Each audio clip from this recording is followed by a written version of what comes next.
बरसात के मौसम में पौधों पर अक्सर फंगस लग जाता है, पौधों में फ्लावरिंग कम होने लगती है, पत्तियां तो बहुत ज़्यादा निकल कर के आती हैं लेकिन फूल नहीं खिलते हैं।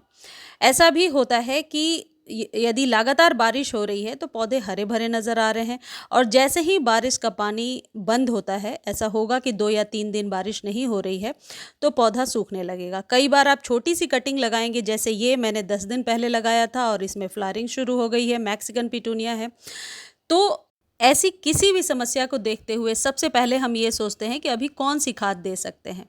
तो आज के वीडियो में जो खाद मैं आपको बता रही हूँ बहुत ही फ्री की खाद है, बहुत बार मैं शेयर कर चुकी हूँ, लेकिन इसको देने का तरीका जो है वो जानना बहुत ज़रूरी है। देखिए, जैसे मेरे ये अपराजिता का पौधा है, बहुत ही हरा भरा था, लेकिन अभी 2-3 दिनों से तेज़ धूप हो रही है और ये पौधा मुरझाया हुआ सा नज़र आ रहा है।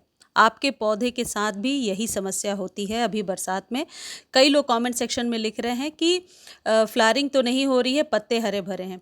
पत्ते भी बरसात के बाद वाले जो पौधे होते हैं ना, यदि सही केयर नहीं होती है तो पत्ते तुरंत ही सूखने लगते हैं और पौधा भी मरने लगता है। ये जो खाद है अभी आपको 7 डेज पर एक बार देना है। उन सभी पौधों को जिसमें एक बार फ्लावरिंग हो गई है और पौधा रेस्ट में चला गया है, दोबारा फ्लावरिंग के लिए ये इंस्टिगेट करेगा। उन सभी पौधों को जो जिनकी कटिंग अभी आपने लगाई है और आपको उसमें अब फ्लावरिंग लेना है, ऐसे सभी पौधों को आप ये खाद दे सकते हैं। अब आपको क्या करना है, आपको लेने हैं फ्रेश बनाना के छिलके। यदि इसमें आप थोड़े से बिल्कुल सड़े हुए बनाना, यदि आपके पास है केला, तो वो भी थोड़ा सा डाल सकते हैं, उससे कोई नुकसान नहीं होगा। और आप ये बिल्कुल भी ना सोचें कि उससे पौधे में चींटियां लगेंगी, क्योंकि ये जो नुस्खा है बहुत सालों से मैं बता भी रही हूँ और मैं खुद भी इस्तेमाल कर रही हूँ। ऐसा करने से निश्चित तौर पर फ्लावरिंग होती ही है और बिल्कुल भी आप टेंशन ना लें। It's like it will be going to 6 year. 6 साल हो गए हैं मुझे गार्डनिंग के इस चैनल पे काम करते हुए, तो कोई भी ऐसी चीज़ आपको नहीं बताऊंगी जिससे कि आपको नुकसान हो। ठीक है, अब आपको क्या करना है, उसे पीस लेना है। एक गमले पर एक केले के छिलके का हिसाब लगाना। अच्छा, ये पौधे मैं इसलिए दिखा रही हूँ कि पानी में पौधे किस तरीके से ग्रो करने हैं ये जानना है, तो ये मैं प्रियाज बालकनी गार्डन वाले चैनल पर डाल चुकी हूँ, तो आप जा कर के देख सकते हैं। आपको क्या करना है, उन केले के छिलकों को पीसना ज़रूरी है, ये बात ध्यान रखिए। इंस्टेंट फ्लावरिंग चाहिए तो उसको पीसना ज़रूरी है। एक गमले पर एक केले के छिलकों का हिसाब लगाना है। यदि 4-5 गमले हैं तो उसके अकॉर्डिंग आप क्वांटिटी बढ़ा सकते हैं। इसको पीसने के बाद 4-5 घंटे आपको एज इट इज़ ही इसे रहने देना होगा। पीसने के बाद आप क्या करेंगे कि मान लीजिए आप 5 गमलों के लिए बना रहे हैं तो 2 से 2.5 लीटर आप पानी ले लीजिए और उसी पानी में इस मिक्सचर को मिला करके और रहने दीजिए। इसको थोड़ा साइड करके रहने देंगे। जब 4-5 घंटे निकल जाएं तो आप इसमें एक चीज़ मैं जो बता रही हूँ उसको मिक्स करेंगे और उसको मिक्स करने के तुरंत बाद अपने पौधे को ये वाली खाद आप दे देंगे। यानी कि जो चीज़ आप डाल रहे हैं ये है सिरका, यानी विनेगर। किसी भी कंपनी का कोई भी ब्रांड हो सकता है। सिंपली आपको सिरका लेना है, यानी कि विनेगर बहुत आसानी से आपको मिल जाएगा दुकान पे या किचन में अक्सर हमारे होता ही है। अब ये विनेगर को बरसात में डालना ज़रूरी क्यों है? एक तो आपके पौधे पर जो बरसातों के तुरंत बाद बहुत सारे खरपतवार निकलते हैं उनको निकलने से रोकता है, पौधे की ग्रोथ को सही करता है, पीएच को बैलेंस करता है और भी इसके बहुत सारे फ़ायदे हैं।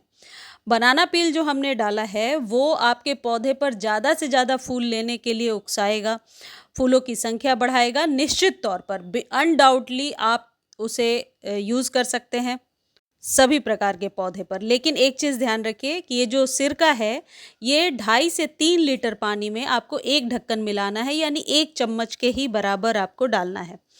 इसका स्प्रे करना थोड़ा मुश्किल हो जाएगा। पीसने के बाद जब हमने बनाना पील को पीस लिया है तो थोड़ा सा ये थिक हो जाता है, तो इसको स्प्रे नहीं कर सकते, इसको डायरेक्ट जड़ों में डालना है, यानी कि डायरेक्ट गमले में डालना है।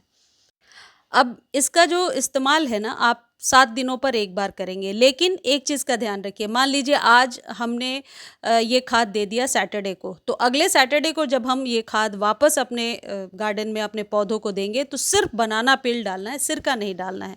सिरके के लिए 15 दिन का गैप होना ज़रूरी है।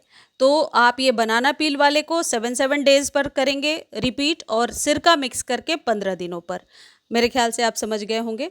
इसका इस्तेमाल कितना करना है, तो 1 कप के अंदाज आपको एक गमले में डालना है। ओवर यदि थोड़ा-सा ज़्यादा भी हो जाता है तो उसका कोई नुकसान नहीं होगा, क्योंकि ये जो खाद है पूरी तरीके से ऑर्गेनिक है, इसका कोई साइड इफ़ेक्ट नहीं होगा।